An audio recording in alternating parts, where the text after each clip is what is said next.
आज वामपंथी दलों के आह्वान पर कोलकाता के धमतल्ला स्थित लेनिन मूर्ति प्रांगण से रामलीला पार्क तक एक विशाल विरोध रैली का आयोजन किया गया था।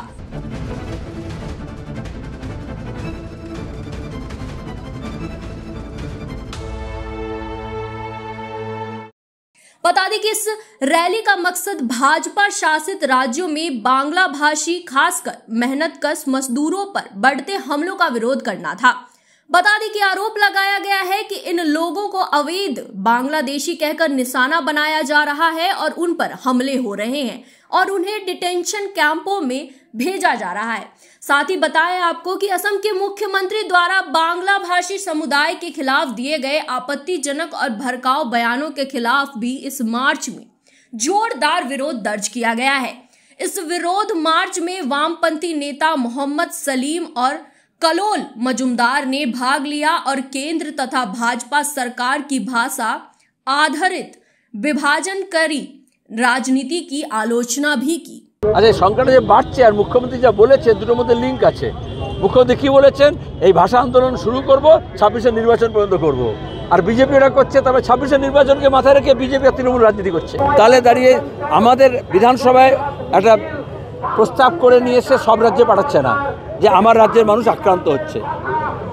তাহলে কেন্দ্র সরকারকে মনে করাচ্ছে না যে কনস্টিটিউশনালি কেন্দ্রীয় সরকারের দায়িত্ব ইন্টারনাল মাইগ্রেশন হলে তাদের সুরক্ষা করা, তাদের নিরাপত্তা দেওয়া। মমতা ব্যানার্জি সেটা না করে বাংলা ভাষা নিয়ে আন্দোলন করবেন বলছেন। আরে ভাষা নিয়ে ধর্ম নিয়ে রাজনীতি করার তো একটা ফল। যত বেশি ভাষা এবং ধর্মের নামে রাজনীতি করবে তত ভালো। যারা বিরোধী তারা আন্দোলন করে।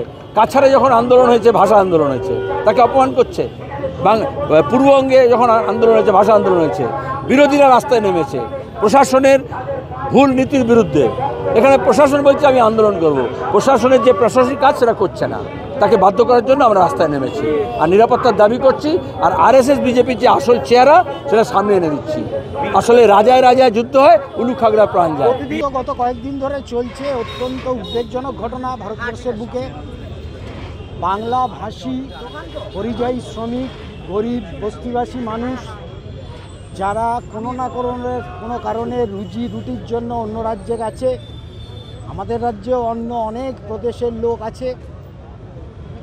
বিজেপি এবং আরএসএসের রাজনৈতিক ষড়যন্ত্রে তাদের ওপর সংগঠিত আক্রমণ এবং এই আক্রমণ করার সময় অদ্ভুত একটা কথা বলা হচ্ছে, তা হচ্ছে বাংলা ভাষায় কথা বলে কিনা। হঠাৎ এটা উঠল কেন? পাশে প্রতিবেশী রাজ্য বাংলাদেশের মানুষের ভাষাও বাংলা ভাষা। এখানে যত বাংলাভাষী মানুষ তাদের অদ্ভুতভাবে বাংলাদেশি বলে চিহ্নিত করা হয়েছে। বাংলাভাষী মানুষকে বাংলাদেশি বলে চিহ্নিত করার এই যে প্রজেক্ট, এই প্রজেক্ট একটা ভয়ঙ্কর আক্রমণের শুরুয়াত। এই ঘটনা যদি প্রদেশে প্রদেশে চলতে থাকে, যোগী আদিত্যনাথের ওখানে হয়েছে, উড়িষ্যাতে হয়েছে, আসামে মুখ্যমন্ত্রী থেকে শুরু করে বাকি এনআরসি সিএ নাম করে এই আক্রমণ হয়েছে। আজকে দাঁড়িয়ে নির্বাচন কমিশন বিহারের বুকে যে করছে, তাতে হচ্ছে Aadhaar card, voter card, ration card থাকলে পরেও তাকে নাগরিক হিসেবে স্বীকৃতি দেবে না। তাকে কমিউনিটি হলে ডিটেনশন ক্যাম্পে তুলে নিয়ে গিয়ে অভুক্ত অবস্থায় 70 ঘন্টা 80 ঘন্টা আটকে রাখা হচ্ছে। প্রথম আইডেন্টিফিকেশান হচ্ছে তারা বাংলাভাষী। বাংলাভাষীদের উপরে এই আক্রমণ যদি আজকে শুরু হয়, তাহলে রাজ্যে রাজ্যে কী পরিস্থিতি শুরু হবে প্রাদেশিকতা নিয়ে। জাতপাত, ধর্মীয় বিভাজন, প্রাদেশিকতা, ভাষা, তার ভিত্তিতে বিভাজনের রাজনীতি ভারতকে টুকরো টুকরো করে ফেলবে। একটা ভয়ঙ্কর বিপদের সামনে সবচেয়ে বড় দেশপ্রেমিক আমরা মনে করি বামপন্থীরা।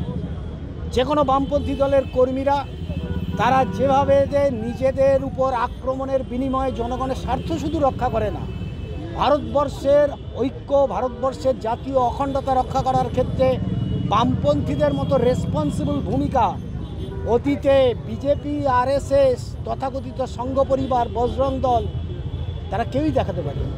এই পরিস্থিতির মধ্যে দাঁড়িয়ে মানুষ রাস্তায় নেমে এসছে। এর আগে আমরা এখন সিদ্ধান্ত করেছি পশ্চিমবাংলায় বাম ফ্রন্ট ছাড়াও আরও অনেক বামপন্থী দল আছে, গুরুত্বপূর্ণ দল আছে।